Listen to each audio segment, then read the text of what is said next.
Hello, everyone, and welcome to another day.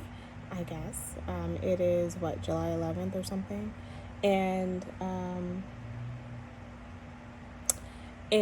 I am here to talk about. I do have a small review. I have done nothing new to my hair. And so there's no new hair tips or anything like that. Again, I've been saying that this daily conditioning the hair, I've had no split ends. So even if it gets dry at the end, my hair has definitely been the healthiest it's been in God knows when. And then I did want to share something though. When one of the best things that I believe Bath and Body Works has ever done is this program called, they have this aromatherapy stress relief. And I use this for whenever the kids or I have a cold. And I do it all. The scrub is excellent. The body wash is unbelievably great. The lotion is pretty good. I don't do the candles, but I mean I do have candles, but I don't go that far. Instead of buying the candles, I actually do use Vicks. Now Vicks has something that's really new, and I can show you at another day, but Vicks has something that's really new where you can take it's a little bar and they're circles. It's kind of pricey because it's like $7 for 4, so it's not a cheap thing. And what you do is, it's called shower bombs, and you put it at the bottom of your shower, and it comes in lavender and the normal Vicks smell, and either one. And the lavender one doesn't work very well for colds, but the other one works terrific. You put it in the shower because of the steam and everything, and it works just as well as the one that you put on your chest. And then I also use Vicks humidifier, and pour Vicks humidifier, the Vicks liquid within the humidifier, and I use that for coats. So it's a great time to use both of them, and to keep yourself healthy without having to put any chemicals or anything on your body. And I use it a great deal, especially for the kids, because I'm not a person who likes to give them a lot of medicine and Tylenol and stuff.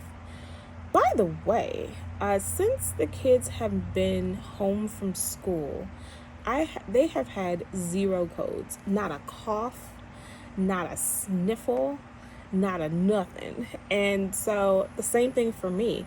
I mean, it's almost like staying away from people has made everybody, at least in my house, healthy.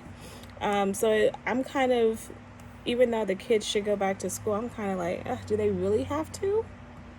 Because they are much healthier at the house when it comes to no colds, no sniffles, no nothing for the last 14, 15, I've lost count, I don't know how many weeks it is. And review. Okay, quick review. Now, I watched Hollywood on Netflix, and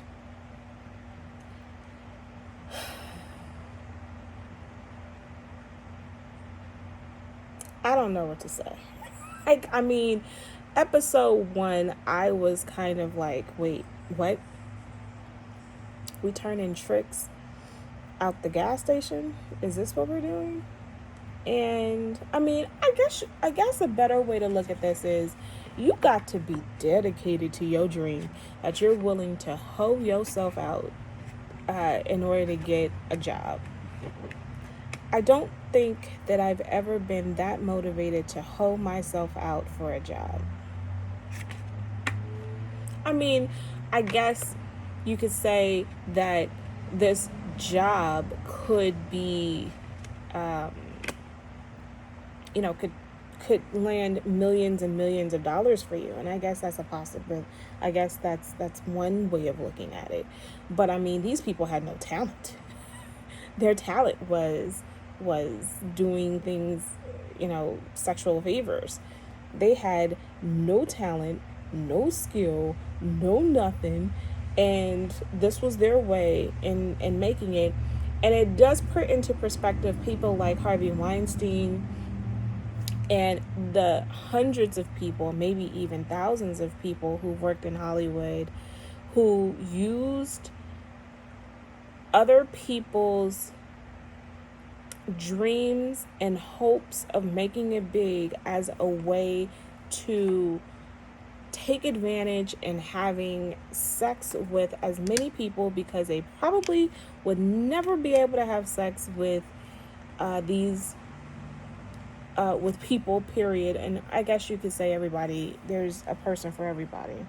But maybe we could say that they wouldn't be able to have done it with really attractive people. And so it's really an unfortunate, the show is really unfortunate because it makes it seem as, it does make you question, like, is it possible for you to advance in Hollywood with A, no connections, and B, with morals and principles? I don't know. And I'm going to do this. I'm going to hold on to hope for that you can be whatever you want to be. I'm a quote Nas. You can be whatever you want to be and go wherever you want to go and do whatever you want to do. And then I'm going to put my 2 cents in and say, without having to degrade yourself, hoe yourself out, and you can work hard. I mean, I guess being sexually promiscuous is hard work. I guess that is a hard working thing. And I'm not here to judge and say that you shouldn't, you do what you got to do. I get that. I'm not going to be the one to judge you and say that that's the worst thing that you can do in your life. I'm not going to do that. I mean, who am I? But what I can say is that it's depressing to see that is that is how people feel that what they have to do to get ahead. I mean, Jennifer Lopez did an interview saying that at one point, if she didn't have a big break, she was heavily contemplating being a stripper. And it's like, wow, that's depressing. That, nothing else could work out, and that would be the thing that you'd have to, I mean, it's one step above having to be a prostitute. So, I mean, there's nothing wrong with being a stripper. It's just, it's depressing that life can sometimes get us in places where we may have to really consider compromising our values and principles and morals in order to make it. And I think that's the bigger takeaway from Hollywood. And it's the question, I think a better question for us to take is, what are you willing to do to live your dream? And with that, I need to reflect on this myself. Are there limits that you are willing to do, and how hard are you willing to work to live your dream? Now, I'm not going to be I know that my limit is I'm not having sex with people to get a job. I'm not doing that. I'm not having sex. I'm not handing out sexual favors. So you can miss me with all that one. But I will say that the concept of working hard, the concept of how would you be willing to take, would you be willing for people to talk to you in an inappropriate manner? Would you be willing to ignore inappropriate comments? Would you be willing to pay your dues by being in spaces where you definitely are not wanted? Would you be the token? Like, what are you? There are things that you may say, I am absolutely not willing to do, and there's a hard red line. And then there may be other things that are a fuzzy line. Like, and I think that let's have that conversation. What is the fuzzy line of things that you're like, in order to get ahead and to see your dream and to live your dream? Well, I'll see you tomorrow. I think I have a new face mask that I want to talk with you about. I'm not sure. But see you tomorrow. If it's not a face,